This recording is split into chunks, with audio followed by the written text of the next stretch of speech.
Hi, I'm Mark Donovan from HomeEditionPlus.com, and today I'm about to go up in an attic to show you an example of an HVAC system that is costing the homeowner a significant amount of money each year due to improper installation of the HVAC ductwork. So as you can see here, we have a heat exchanger system with ductwork that runs the length of the home. And you'll notice this is the plenum area, and what we have here is actually it's a kind of a rigid foam material. It's not that thick. And as we continue down the plenum, we see lengths of flexible ductwork extending off of the plenum.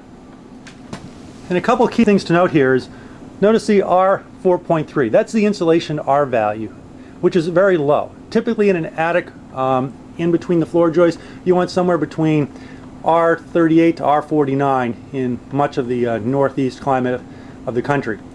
You'll also notice on the flex tubing, you'll see an R4.2 value. Again, very low compared to the attic insulation that should be in the home.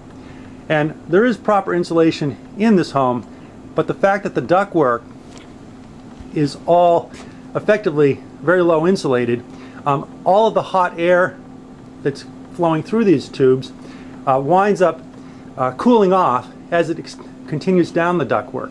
And by the time it gets to the registers in the living space, it's cooled down immensely from the heat exchanger. And as a result, you're not getting a lot of heat out into the warm living space of your home. So what you want to consider doing here is insulating all of the ductwork.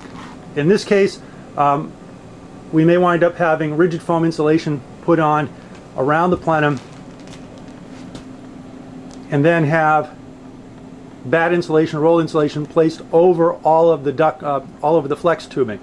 Another alternative would be to put in spray foam insulation to basically encase all of the tubing and plenum with 2 to 3 inches of spray foam insulation.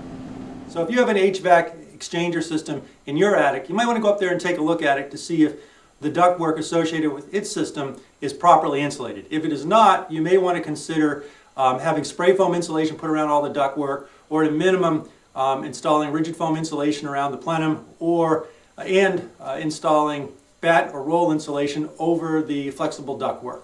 If you have other home improvement questions, visit us at HomeEditionPlus.com today.